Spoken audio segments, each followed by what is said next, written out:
premis saya adalah skripsi palsu tak akan pernah menghasilkan ijazah yang asli. Tidak menimbulkan. Jadi ada etika gitu loh. Ada etika yang harus dilakukan. Ini adalah presiden atau mantan presiden satu-satunya di dunia yang tidak berani menampilkan ijazahnya. Kan harusnya. Pertanyaan saya begini. Ini buzzer ijazah saya nggak bisa ngomong. Bukan buzzer saya, halo. Gimana oke Zoners? Seru kan cuplikan rakyat bersuara barusan? Sebelum kita lanjut, jangan lupa komen, like, dan subscribe. Sekarang kita lanjut ya, nonton lagi. Disebutkan di sini bahwa Pak Betor ini buktinya lemah. Nggak bisa jadikan bukti ketika kasus hukum. Artinya malah justru di sini Pak Betor yang kemudian bisa jadi korban karena bisa justru malah dilaporkan.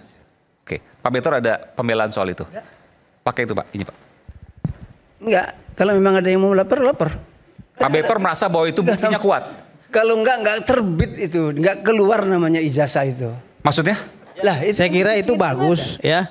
Kita aminkan saja, mudah-mudahan besok sudah ada pelapornya. Karena kan Bapak yang minta dilaporkan. Karena begini, Bung Aiman, ya.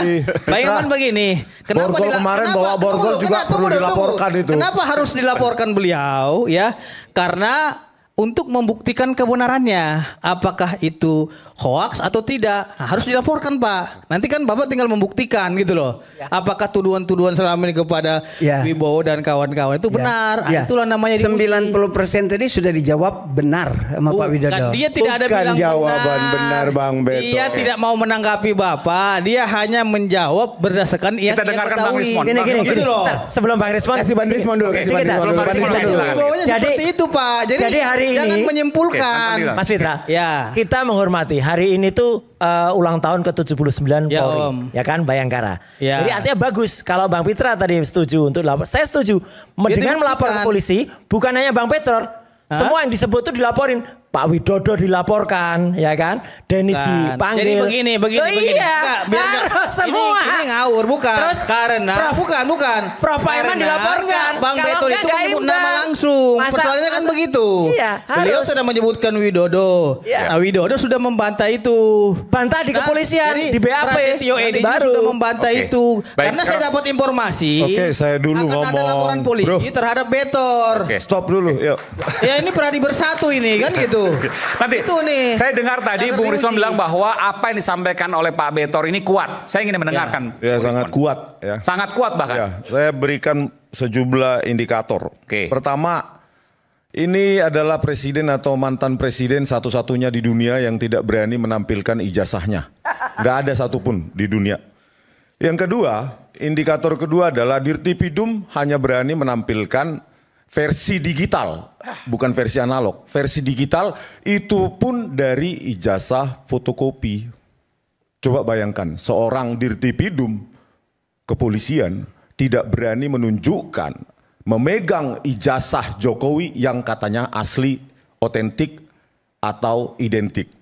Berikutnya, ya, kalau kita analisa ya dari versi digital yang diupload oleh saudara Dian Sandi, itu memang sangat berbeda dengan apa yang diupload oleh Fronojiwo.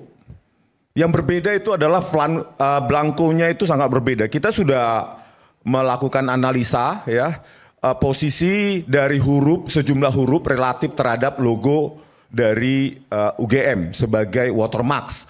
Itu logo UGM itu sebagai watermarks. Jadi kalau bergeser maka blankonya pasti berbeda.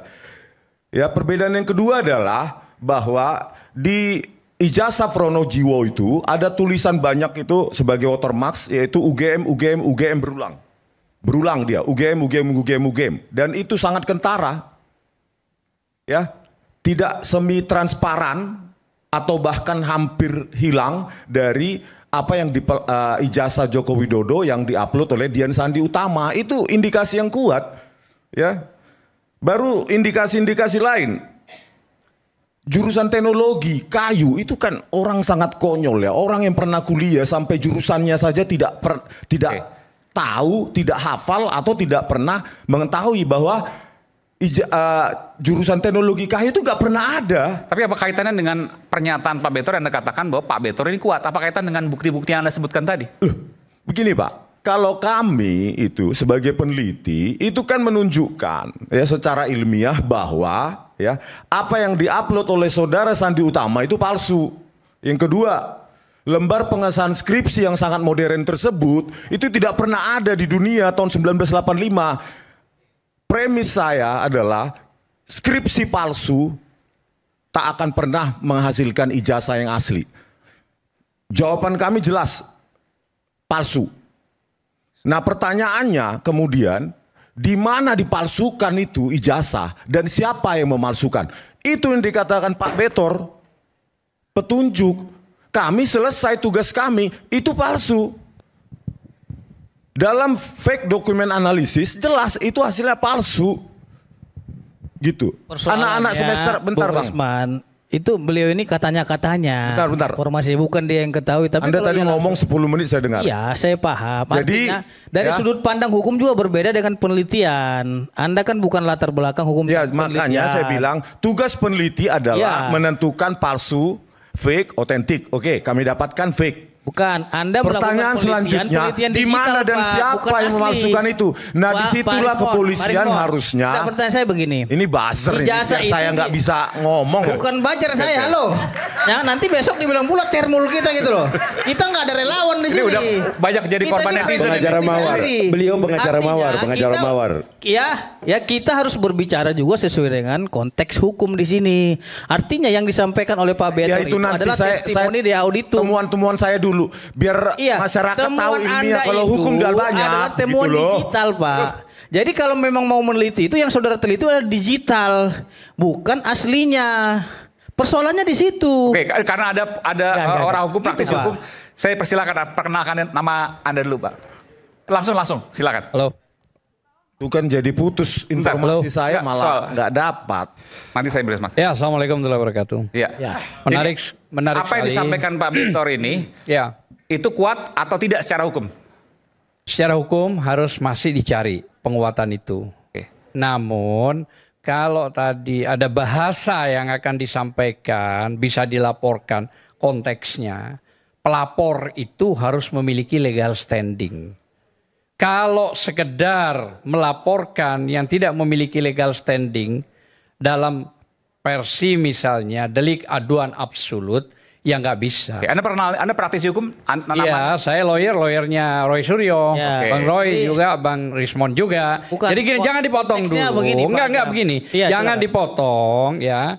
Adinda kami ini jangan dipotong. Jadi biarkan. Bukan, kalau kita tidak bicara adinda-adindan di sini. Bukan, oke. Kita berbicara masalah legal standing. Begini, Karena kan di sini namanya itu iya, tahu. Bukan. Dalam ijazah enggak, jangan dipotong. Kalau kita bicara, Anda membiasakan setiap orang berbicara main potong.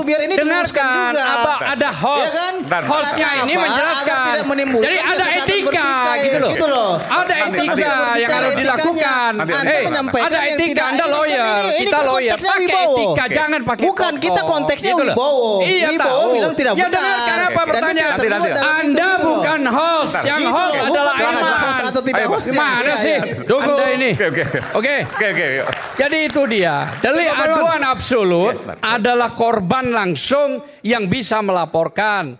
Misalnya seperti Betor membongkar soal ini, Pak Widodo siapa yang bisa dirugikan? melaporkan misalnya. Silakan, nggak apa-apa. Tapi Bang Pitra nggak bisa melaporkan. Ya nggak boleh dong. Ada apa mau melaporkan? Misalnya seperti halnya sekarang yang kita tangani ada 4 laporan di Polres. Apa sih yang dilaporkan itu? 160 misalnya nih, maaf ini penghasutan apa itu gitu loh. Saya kira ini aja dulu.